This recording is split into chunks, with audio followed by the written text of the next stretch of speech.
Hi hello നമസ്കാരം, welcome to Funsy. It's me Julia. Investment സീരീസിൻ്റെ പുതിയൊരു വീഡിയോയിലേക്ക് എല്ലാവർക്കും സ്വാഗതം.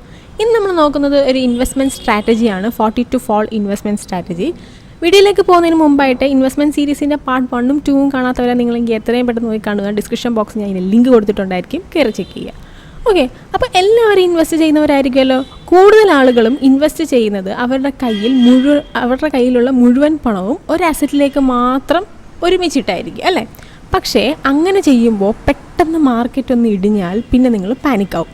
ഒരു 70% ആളുകളും അപ്പോൾ തന്നെ അത് സെല്ല് ചെയ്യുകയും അതങ്ങ് ഒഴിവാക്കുകയും ചെയ്യും. ഭൂരിഭാഗം ആളുകളും ഇത് തന്നെയാണ് തുടർന്ന് പോരുന്നത്.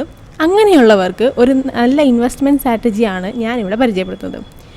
ഈ സ്ട്രാറ്റജി നിങ്ങളുടെ കയ്യിലുള്ള ഫണ്ടിനെ 4ആയി ഡിവൈഡ് ചെയ്ത് ഘട്ടം ഘട്ടമായി ഇൻവെസ്റ്റ് ചെയ്യുന്ന ഒരു പ്ലാനാണ്.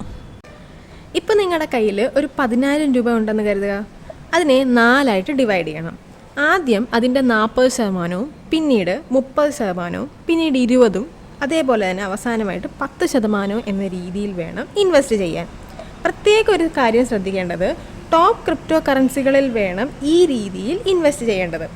ഇനി നമുക്ക് ഇതിൻ്റെ ഫുൾ പ്ലാൻ എങ്ങനെ ചെയ്യാമെന്ന് BTCയുടെ ചാർട്ടിൽ പോയിട്ട് നോക്കാം.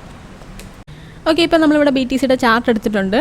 പിന്നെ ഒരു കാര്യം എന്ന് പറഞ്ഞാൽ, ഒന്ന് ഡൗൺ ആയി നിൽക്കുന്ന അല്ലെങ്കിൽ സൈഡ് വൈസ് ആയിട്ട് പോകുന്ന കോയിനിൽ മാത്രം നിങ്ങൾ ഈ സ്ട്രാറ്റജി ഉപയോഗിക്കുക. ഒരിക്കലും ഒരു ബുള്ളിഷ് ഫേസിൽ നിൽക്കുന്ന കോയിനിൽ ഈ സ്ട്രാറ്റജി ഉപയോഗിക്കരുത്. ഓക്കെ, ബുള്ളിഷായി നിൽക്കുന്ന കോയിനിൽ ഉപയോഗിക്കാൻ പറ്റുന്ന ഒരു സ്ട്രാറ്റജി ഞാൻ എത്രയും പെട്ടെന്ന് തന്നെ നമ്മുടെ ചാനലിൽ അപ്ലോഡ് ചെയ്യുന്നതായിരിക്കും. അപ്പോൾ നമുക്ക് നേരെ തിരിച്ച് ചാർട്ടിലേക്ക് തന്നെ പോവാം. ഞാനിവിടെ കുറച്ച് ഇൻവെസ്റ്റ് ചെയ്യേണ്ട ഏരിയാസ് മാർക്ക് ചെയ്ത് വെച്ചിട്ടുണ്ട്. ആദ്യത്തെ 40% ഇൻവെസ്റ്റ് ചെയ്യേണ്ടത് ആ കോയിൻ ഒന്ന് സൈഡ് വൈസ് ആയിട്ട് നിൽക്കുന്ന സമയത്തോ അതല്ലെങ്കിൽ അതൊന്ന് ഡൗൺ ആയിട്ട് നിൽക്കുന്ന സമയത്തോ വേണം.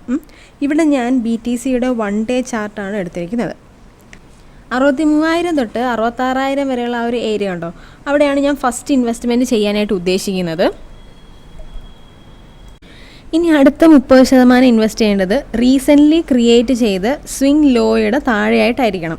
അതായത് നമ്മളിവിടെ BTCയുടെ ചാർട്ട് നോക്കുകയാണെങ്കിൽ 53,000 തൊട്ട് 56,000 വരെയുള്ള ഒരു ഏരിയയിലാണ് ഞാൻ സെക്കൻഡ് ഇൻവെസ്റ്റ്മെൻറ്റ് ചെയ്യാനായിട്ട് എടുക്കുന്നത്.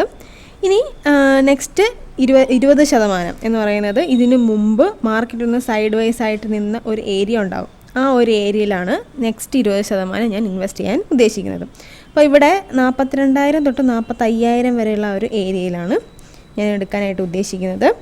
ഇനി ലാസ്റ്റായിട്ട് 10%. ഈ ഒരു 10% എന്ന് പറയുന്നത് മാർക്കറ്റ് ഇതിന് മുമ്പ് ഉണ്ടാക്കിയ ഒരു നല്ല രീതിയിലൊരു സ്റ്റഡിയായ ഒരു ഏരിയ ഉണ്ടാവും. ആ ഒരു ഏരിയയിലായിരിക്കണം ലാസ്റ്റ് ആ ഒരു 10% നമ്മൾ ഇൻവെസ്റ്റ് ചെയ്യാനായിട്ട് എടുക്കേണ്ടത്. ഇവിടെ 30,000 തൊട്ട് 32,000 വരെയുള്ള ഒരു ഏരിയ ഉണ്ട്. ആ ഒരു ഏരിയയിലാണ് എൻ്റെ ലാസ്റ്റ് ഇൻവെസ്റ്റ്മെൻറ്റ് ഞാൻ ചെയ്യാനായിട്ട് ഉദ്ദേശിക്കുന്നത്. അപ്പോൾ ഈ രീതിയിൽ വേണം നിങ്ങൾ ഇൻവെസ്റ്റ് ചെയ്യാനായിട്ട്. ഇങ്ങനെ ഇൻവെസ്റ്റ് ചെയ്യുന്നത് കൊണ്ടുള്ള ഗുണമെന്ന് പറയുന്നത് പ്രൈസിനെ ആവറേജ് ചെയ്യാൻ സാധിക്കും എന്നതാണ്. അപ്പോൾ അതെങ്ങനെയാണെന്ന് ചോദിച്ചാൽ, ഇപ്പോൾ ഒരു ഉദാഹരണം പറയുകയാണെങ്കിൽ നമ്മളിപ്പം ഈ 10,000 രൂപയുടെ തന്നെ ഒരു കേസ് എടുക്കാം. ഇപ്പോൾ നിങ്ങൾ 10 രൂപ വരെയുള്ള ഒരു കോയിന് 4,000 രൂപയ്ക്ക് വാങ്ങിയെന്നിരിക്കട്ടെ. അപ്പോൾ 400 എണ്ണം കിട്ടും. ആ കോയിൻ്റെ വില താഴേക്ക് വന്ന് 7 രൂപയാകുമ്പോൾ നിങ്ങൾ പിന്നെ രണ്ടാമത്തെ ഇൻവെസ്റ്റ്മെൻറ്റ്, അതായത് ഒരു 30% ഇൻവെസ്റ്റ്മെൻറ്റ് 3,000 രൂപയ്ക്ക് കൂടി വാങ്ങുന്നു. അങ്ങനെ ആകുമ്പം 428.5 കോയിനായിരിക്കും നിങ്ങൾക്ക് അപ്പോൾ കിട്ടുക. അപ്പോൾ പിന്നെയും കോയിൻ്റെ പ്രൈസ് താഴേക്ക് പോകുന്നു, 5 രൂപ വിലയിലേക്ക് മാറുന്നു. അങ്ങനെ ഒരു സിറ്റുവേഷനിൽ നിങ്ങൾ 2,000 രൂപയ്ക്ക് പിന്നെയും വാങ്ങുന്നു, അപ്പോൾ 400 കോയിൻ കിട്ടും. പിന്നെയും ഇതേപോലെ തന്നെ കോയിൻ്റെ വില താഴേക്ക് പോകുന്നു, 3 രൂപ നിരക്കിലേക്കാകുമ്പോഴത്തേക്കും 1,000 രൂപയ്ക്ക് നിങ്ങൾ വാങ്ങുന്നു എന്ന് വിചാരിക്കുക. അവിടെ 333.5 കോയിൻ നിങ്ങൾക്ക് കിട്ടും. അങ്ങനെ മൊത്തത്തിൽ ആകെ നിങ്ങൾ മുടക്കിയത് 10,000 രൂപയാണ്. പല സമയത്തായിട്ട് വാങ്ങിയത് കൊണ്ട് 1,562 കോയിൻ നിങ്ങൾക്ക് കിട്ടിയിട്ടുണ്ട്. ഇങ്ങനെ ചെയ്യുന്നതിലൂടെ ഒരു കോയിൻ്റെ വില 6.42 രൂപയായിട്ട് ആവറേജ് ചെയ്യാൻ സാധിക്കും എന്നതാണ് ഈ ഒരു സ്ട്രാറ്റജിയുടെ ഗുണമെന്ന് പറയുന്നത്. നിങ്ങൾ ആദ്യം തന്നെ 10,000 രൂപയ്ക്ക് 10 രൂപ നിരക്കിൽ വാങ്ങിയിരുന്നെങ്കിൽ 1,000 കോയിൻ മാത്രമേ നിങ്ങൾക്ക് ഇവിടെ കിട്ടുകയുള്ളൂ. എന്നാൽ ഇവിടെ ഈ സ്ട്രാറ്റജി ഉപയോഗിക്കുന്നത് കൊണ്ട് 6.44 രൂപ നിരക്കിൽ നിങ്ങൾക്ക് 1,562 കോയിൻ കിട്ടും. തിരിച്ച് ഈ കോയിൻ്റെ വില നിങ്ങൾ ആദ്യം വാങ്ങിയ 10 രൂപയിലേക്ക് എത്തിയാൽ പോലും നിങ്ങൾക്ക് 3.5 രൂപയുടെ ലാഭമാണ് കിട്ടുന്നത്. ഇതാണ് ഈ സ്ട്രാറ്റജിയുടെ ഒരു മാജിക് എന്ന് പറയുന്നത് തന്നെ. ഇത് ക്രിപ്റ്റോയിൽ മാത്രമല്ല, എല്ലാ അസറ്റിലും ഈ സ്ട്രാറ്റജി യൂസ് ചെയ്ത് ഇൻവെസ്റ്റ് ചെയ്യാവുന്നതേ ഉള്ളൂ. നിങ്ങളൊരു അസറ്റിൽ ഇൻവെസ്റ്റ് ചെയ്താൽ ഏറ്റവും കുറഞ്ഞത് ഒരു 3 വർഷമെങ്കിലും അത് ഹോൾഡ് ചെയ്തിരിക്കണം. ആ കാലയളവിൽ വേണം ഈ സ്ട്രാറ്റജി യൂസ് ചെയ്യാനായിട്ട്. കാരണം കോയിൻ്റെ വില അപ്പോൾ തന്നെ താഴേക്ക് നമ്മൾ പ്ലാൻ ചെയ്ത ആ ഒരു ഏരിയയിലേക്ക് പോകണമെന്നില്ല. അതുകൊണ്ട് തന്നെ വെയിറ്റ് ചെയ്യണം.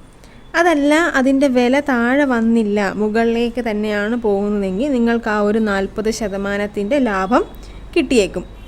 അഥവാ മാർക്കറ്റ് ക്രാഷ് ആവുകയാണ് ചെയ്തിരുന്നെങ്കിൽ അന്നേരം ഉണ്ടാവേണ്ട ആ ഒരു നഷ്ടം നിങ്ങൾക്ക് കുറയ്ക്കാനും ഇവിടെ സാധിച്ചേനെ. പിന്നെ ഒരു കാര്യം പ്രത്യേകം ശ്രദ്ധിക്കേണ്ടത്, ഇതൊരു ഫിനാൻഷ്യൽ അഡ്വൈസ് അല്ല. ഇതിനു മുമ്പ് പല വീഡിയോകളിലും നമ്മളത് പറഞ്ഞിട്ടുള്ളതാണ്. നിങ്ങൾ സ്വന്തമായ നിങ്ങളുടേതായ ഒരു സ്റ്റഡി നടത്തിയതിന് ശേഷം മാത്രമേ നിങ്ങൾ ഏതൊരു ഇൻവെസ്റ്റ്മെൻറ്റും ചെയ്യാവുള്ളൂ. അപ്പോൾ അത്രയേ ഉള്ളൂ ഇന്നത്തെ ഈ ഒരു വീഡിയോ എന്ന് പറയുന്നത്. വളരെ സിമ്പിളായിട്ടുള്ളൊരു വീഡിയോ ആയിരുന്നു.